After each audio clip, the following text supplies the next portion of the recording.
When it comes to big life goals like buying a house, a car, or paying for college, what's the most important number? Your income? Net worth? The number of people in your family who belong to a country club? What if I told you the most important number is only 3 digits long, but it can determine your quality of life for your entire life? This important number is called a credit score. If you've tried to buy anything with a loan, you've heard of it. But how is it calculated? Who needs to see it? How does it work really? First, let's talk about what a credit score is used for and who looks at it. Your credit score is essentially a grade, like the ones you got in school, but with a lot more math involved. What does it grade you on? How consistently you pay back your loans and how likely you are to pay back loans in the future. Lenders use it as a quick way to see if you're a reliable borrower. A higher score means you are more likely to pay them back on time. A low score means you haven't been great about paying in the past, so you aren't reliable and likely won't pay back loans in the future. At least that's what the scoring system assumes. Lots of lenders and other companies check out your credit score before deciding to do business with you. Banks and other large lending institutions look at your credit when deciding whether to offer you a mortgage or car loan and when deciding what interest rate to offer you. If you have a low credit score, you'll often get a higher interest rate. This seems counterintuitive. If you've had trouble paying in the past, why would the bank make it harder on you to make payments by increasing the interest? The bank raises interest rates for borrowers with low credit scores because of risk. If you have a low credit score, the bank considers you a risky borrower because you likely have missed payments in the past. To balance out the risk of lending to you, they raise the interest rate. This works because they're doing this to every risky lender. If they have 100 risky lenders, but 40 of them can't pay back the loan, then the bank still makes enough money back based on the 60 who pay the higher interest rate. Banks and lenders also use your credit to determine your suitability for credit cards. The bummer thing about this is, if your credit score is low or takes a dip, credit card companies will often seek you out. Why would they do this with risky lenders? Because they are most likely to use their card, rack up high amounts, and not pay their balance, so the credit card company can charge them huge fees and interest payments. So if you start getting a bunch of credit card offers in the mail, it's time to rein in your spending because the sharks are circling.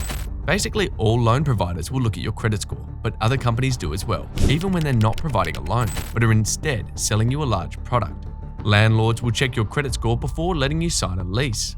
What does paying off loans have to do with signing a lease? A 12-month rental agreement works a lot like a loan. You're promising that you can pay the agreed-upon amount in regular intervals over an agreed-upon period of time. It's just in the case of being a tenant, you're doing this in exchange for the right to live in a piece of property instead of the right to use a chunk of money from a lender. Insurance companies will also check your credit score for the same reason. They want to make sure you have handled long-term, regular payments in the past. It's easy to see the benefit of the credit score to the lenders. It gives them a quick way to judge prospective borrowers and a justification for raising their interest rates if their credit isn't perfect. But what information actually goes into the calculation? And who decides that anyway? There are 2 different kinds of primary credit scores.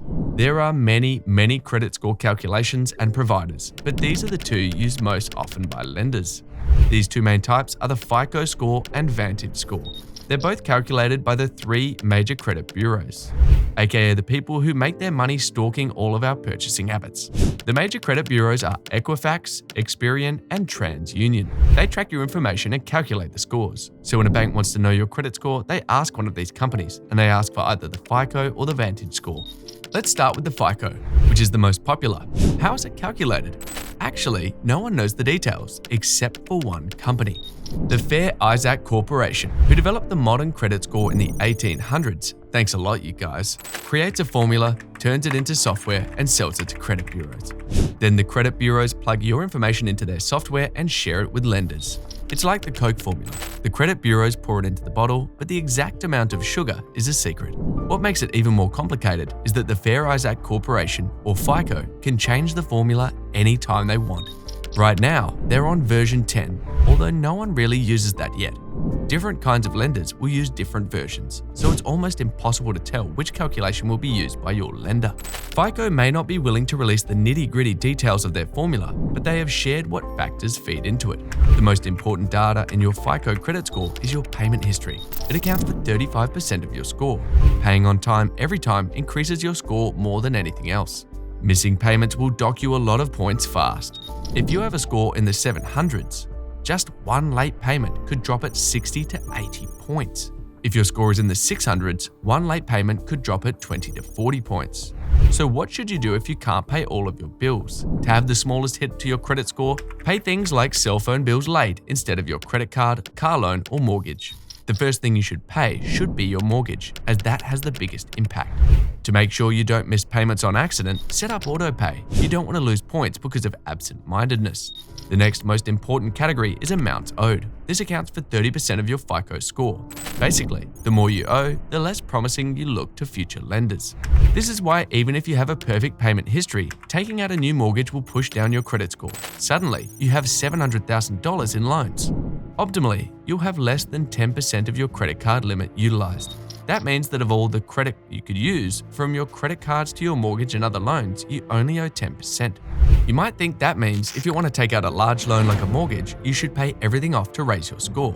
Actually, if you plan to purchase a home within 90 days, don't pay off any collections accounts. If you do, that activity will make the debt seem recent on your reports, actually hitting your score negatively. The next category is unfair to younger people. This one is the length of credit history. It accounts for 15% of your FICO score.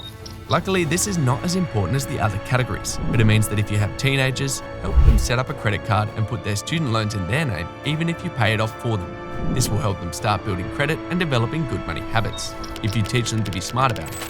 But that's a whole other video for another time. This part of your score can be hurt by closing credit cards, so think carefully before closing cards. Only do it if you really need to.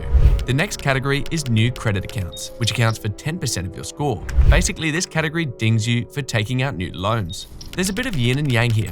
You need a long credit history to have a good score overall, but new accounts will hurt you in the short run. Just be ready to see a small drop when you get your new credit card. The last category is types of credit used or credit mix, which accounts for 10% of your score. This means that people with many different kinds of loans are considered safer risks if they have a good payment history.